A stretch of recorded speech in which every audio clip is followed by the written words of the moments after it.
Ordinary ആയിട്ട് ഒരു ജീവിക്കുന്നതിൻ്റെ ഏറ്റവും പ്രധാനപ്പെട്ട ഒരു കാര്യം ലോങ് ടൈം ചിന്തയില്ലാത്തതുകൊണ്ടാണ്. അവർക്ക് ലോങ് ടൈം പാർട്ട്ണർഷിപ്പുകൾ പറ്റിയില്ല.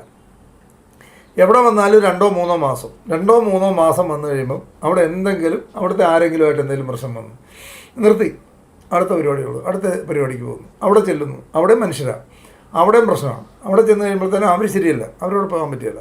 അല്ലെങ്കിൽ ഒരു വർഷം കഴിയുമ്പോഴത്തേനും അവിടെ നിന്ന് അടിച്ച് പിരിഞ്ഞു വരും. എനിക്കറിയാവുന്ന എത്രയോ ആൾക്കാർ ഓരോ സ്ഥാപനങ്ങൾ ജോലിക്കാന്നൊക്കെ പറഞ്ഞു പോകും, നല്ല ജോലിയാണ് അവർ. പക്ഷേ അവിടെ ചെന്ന് കഴിയുമ്പോൾ കുറച്ച് കാലം കഴിയുമ്പോഴത്തേനും അവർക്കൊരു മടിപ്പ് എന്ന് പറയുന്നത്, മടിപ്പ് കാരണമൊന്നുമില്ല, ചുമ്മാ മടിപ്പ്. അന്നേരം അതിന് അവർ ഇറിറ്റേറ്റ് ചെയ്തുകൊണ്ട് അവർക്ക് പോകണം. അവരുടെ ബ്രെയിൻ ഒട്ടും കംഫർട്ടബിൾ അല്ല. അന്നേരം നമ്മുടെ ബ്രെയിനിൻ്റെ ഒരു സാധനം ഒരു വലിയൊരു പ്രശ്നമാണ്. നമ്മളറിയാതെ നമ്മളെ വലിച്ചുകൊണ്ട് പോകും. അതായത് നമ്മുടെ ബ്രെയിൻ എപ്പോഴും എന്താ ചെയ്യുന്നറിയാം. നമ്മുടെ വിചാരം നമുക്ക് വിജയിക്കണം എന്ന് ആഗ്രഹമുണ്ട്, പക്ഷെ നമ്മുടെ ബ്രെയിനിന് ഒരിക്കലും താല്പര്യമില്ലാത്തൊരു സാധനമാണ് നമ്മുടെ ബ്രെയിൻ വർക്ക് ചെയ്യുന്നത് എങ്ങനെയാണെന്നറിയോ. നമ്മുടെ ബ്രെയിനിന് ഏറ്റവും എമർജൻസി വർക്ക് മാത്രമാണ് നമ്മുടെ ബ്രെയിൻ ചെയ്തുകൊണ്ടിരിക്കുന്നത്.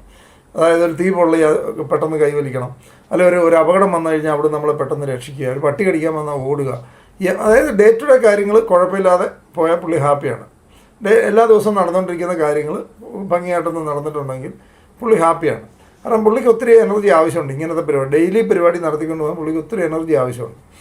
അതേ സ്ഥാനത്ത് അവിടുന്ന് നമ്മൾ വ്യത്യസ്തമായിട്ടൊരു കാര്യം ചെയ്യാൻ ശ്രമിച്ചാൽ പുള്ളി ഇതിനെ ബ്ലോക്ക് ചെയ്യും. ഇതാണ് ബ്രെയിൻ ഫങ്ഷൻ ചെയ്യുന്നത് ഇങ്ങനെയാണ്. പുതിയൊരു കാര്യം വ്യത്യസ്തമായിട്ട് നമ്മൾ ഇതുവരെ പുള്ളിക്ക് പരിചയമില്ലാത്ത പുതിയൊരു കാര്യം നമ്മൾ ചെയ്യാൻ ശ്രമിക്കുന്നുണ്ടെങ്കിൽ ആ സെക്കൻഡ് പുള്ളി ബ്ലോക്ക് ചെയ്യാൻ ശ്രമിക്കും. അതെങ്ങനെ ഒരു മൂഡില്ല, അല്ല അന്നേരമാണ് നമ്മൾ അവിടെ ചെല്ലുന്ന ആൾക്കാരെ ഇഷ്ടപ്പെടാതെ വരും. അവർ വർത്തമാനം പറയും, അവർ ചിരിച്ചില്ല, അല്ല രാവിലെ ചെന്നപ്പോൾ 5 മിനിറ്റ് ലേറ്റ് ആയതിന് അവരത് വഴക്ക് പറഞ്ഞു. ഇതൊക്കെ നമുക്ക് അന്നേരം പ്രശ്നമായി തുടങ്ങും. അതെന്നാ വെച്ചാൽ നമ്മുടെ ബ്രെയിൻ നമ്മളെ ഇതിൽ നിന്ന് വിടിയിക്കുന്ന പുള്ളിക്ക് ഭയങ്കര പഠിപ്പാണ് ഈ പുതിയ കാര്യങ്ങൾ പുള്ളിക്ക് ലോഡാണല്ലോ. മറ്റേ സമാധാനമായിട്ടിരുന്ന് ജോലി ചെയ്തുകൊണ്ടിരുന്ന പാർട്ടിയാണ്. അപ്പോൾ എപ്പോഴും നമ്മൾ മനസ്സിലാക്കിയിരിക്കേണ്ടത് ഇതിനെ നമ്മൾ അതിജീവിക്കാൻ കഴിയുന്ന ഒരാൾക്ക് മാത്രമേ ജീവിതത്തിൽ വിജയിക്കാൻ പറ്റുള്ളൂ.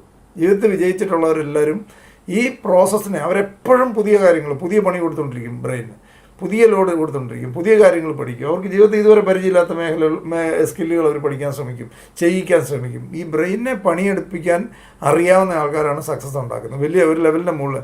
അല്ലാത്ത ആൾക്കാരെല്ലാം ഈ ബ്രെയിനിൻ്റെ തീരുമാനത്തിനനുസരിച്ച് കംഫർട്ട് സോണിൽ കൂടെ ബ്രെയിൻ എപ്പോഴും ഒരു കംഫർട്ടുണ്ട്. ആ കംഫർട്ട് സോൺ ബ്രേക്ക് ചെയ്ത് കഴിഞ്ഞാൽ പുള്ളി ഡിസ്റ്റർബ് ആകും. അന്നേരം നമ്മളെ ഇതിന് ബുദ്ധിമുട്ടിക്കാൻ പലതരത്തിലുള്ള ബുദ്ധിമുട്ടുകൾ നമുക്കുണ്ടാകും. നമുക്ക് മടിപ്പുണ്ടാക്കും, ആൾക്കാർ അവിടെ ചെല്ലുന്ന ആൾക്കാരെ ഇഷ്ടപ്പെടാതെ വരും, അല്ലെങ്കിൽ അത് നമ്മൾ ഇറങ്ങാൻ തുടങ്ങുമ്പോൾ എന്തെങ്കിലും ചെറിയൊരു പ്രശ്നം വരും, അത് ഇതുകൊണ്ടാണ് നമുക്ക് തോന്നിക്കും. ഇങ്ങനെ അപ്പോൾ അതുകൊണ്ട് നമ്മളൊരിക്കലും ഡിസപ്പോയിൻമെൻറ്റ് എന്ന് പറഞ്ഞൊരു സാധനം ജീവിതത്തിൽ ഉണ്ടാവരുത്. നമ്മളെപ്പോഴും ഇതിൻ്റെ പോസിറ്റീവ് എപ്പോഴും കാര്യങ്ങൾ കണ്ടുകൊണ്ടിരിക്കുക. പല ആൾക്കാരും ഒക്കെ ഞാൻ ഏറ്റവും സിമ്പിളായിട്ടൊരു കാര്യം കൂടെ പറഞ്ഞു നിർത്താം. അതായത് നമുക്ക് ജീവിതത്തിൽ രക്ഷപ്പെടാനായിട്ട് ധാരാളം ആൾക്കാർ കണക്ക് എഴുതുന്നവരുണ്ട്, അല്ലേ? ജീവിതത്തിൽ ഇങ്ങനെ കണക്ക് തന്നെ എഴുതാതെ പോകുന്ന ആൾക്കാരാണ് ഒത്തിരി. എനിക്കുൾപ്പെടെ വളരെ മടിയുള്ളൊരു പരിപാടി. അതായത് ഡെയിലി കണക്കെഴുതി പ്രാക്ടീസ് ചെയ്യുന്ന ആൾക്കാർ വളരെ അപൂർവമായിട്ടെങ്കിലും ഉണ്ട്. ലക്ഷങ്ങളും കോടികളും കൈകാര്യം ചെയ്യുന്ന ആൾക്കാർ പോലും ഈ ഒരൊറ്റ കുറവുണ്ട്, അവരുടെ ഫിനാൻഷ്യൽ ഡിസിപ്ലിൻ എന്ന് പറഞ്ഞൊരു സാധനം ഇല്ലാതെ വരികയും ഇതിൻ്റെ പേര് മാത്രം ജീവിതകാലം മുഴുവൻ സ്ട്രഗിൾ ചെയ്യുന്ന ആൾക്കാരുണ്ട്. വളരെ ചെറിയ കാര്യം നമ്മൾ ആലോചിക്കുമ്പോൾ. അതായത് ചുമ്മാ കണക്കെഴുതി പോകുന്നൊരു ശീലം വന്നാൽ ഇതിനകത്ത് എവിടെയാണ് കോസ്റ്റ് കൂടുന്നത്, എവിടെയാണ് കുറയ്ക്കാൻ പറ്റുന്നതൊക്കെ നമുക്ക് മനസ്സിലാക്കാനും എവിടെ പൈസ കിട്ടാനുണ്ടാവും, എത്രയോ ആൾക്കാർക്ക് കിട്ടാതെ പോകും, നമ്മൾ മറന്നു പോകുന്നു. ഇന്നലെ നടന്ന എന്തൊക്കെയാണ് നമ്മൾ നടത്തിയെന്ന് പോലും ഇന്ന് നമുക്ക് ഓർത്തെടുക്കാൻ പറ്റില്ല. പക്ഷേ ഇത് പ്രാക്ടീസ് ചെയ്യുന്ന ഒരാൾക്ക് മാത്രമേ എന്തുമാത്രം നമ്മൾ പൈസ ഉണ്ടാക്കാൻ പറ്റിയാലും സൂക്ഷിക്കാൻ പറ്റുള്ളൂ എന്ന് പറയും.